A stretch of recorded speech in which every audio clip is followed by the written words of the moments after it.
মেয়েদের জীবন কতই অদ্ভুত, তাই না?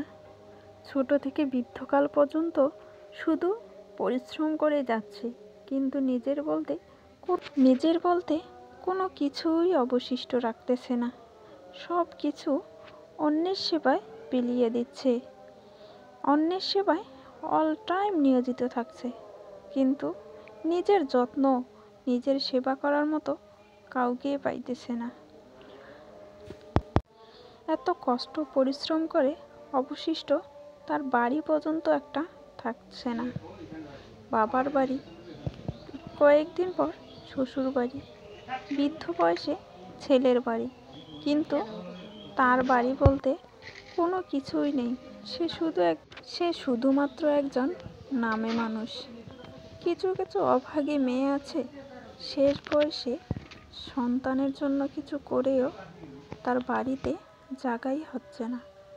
শেষ পরিণতি হচ্ছে বৃদ্ধাশ্রম। হ্যাঁ, এটাই মেয়েদের জীবন। এই যে সন্তানরা, তোমাদের বলতেছি, বাবা মাকে কখনো কষ্ট দিও না।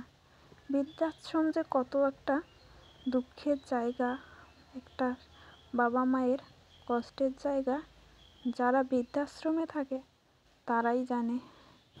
মেয়েরা বাবার বাড়িতে থাকে একজন যত্নবান হিসাবে, কিন্তু শ্বশুর বাড়িতে এসে হয় একজন যত্নদাতা।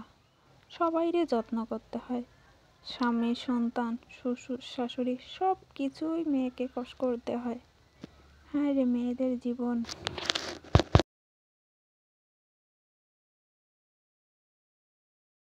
এই হলো বিবাহিত মেয়েদের ঈদ, বুঝছো রে ভাই?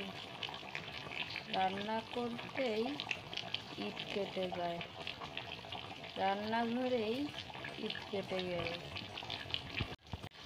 রান্নাঘরে ঈদ। যারা যারা বিয়ে করতে চাইতেছ, দেখো।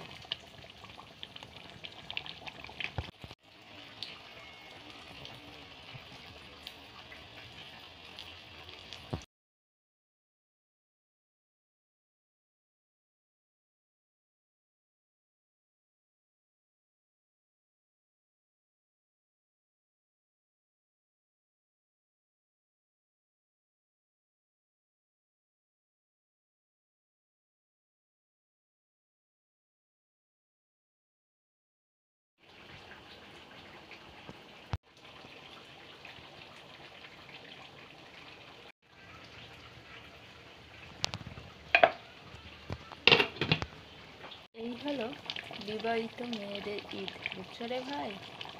রান্না করতেই ঈদ কেটে যায়, রান্নাঘরেই ঈদ কেটে গেল। রান্নাঘরে ঈদ।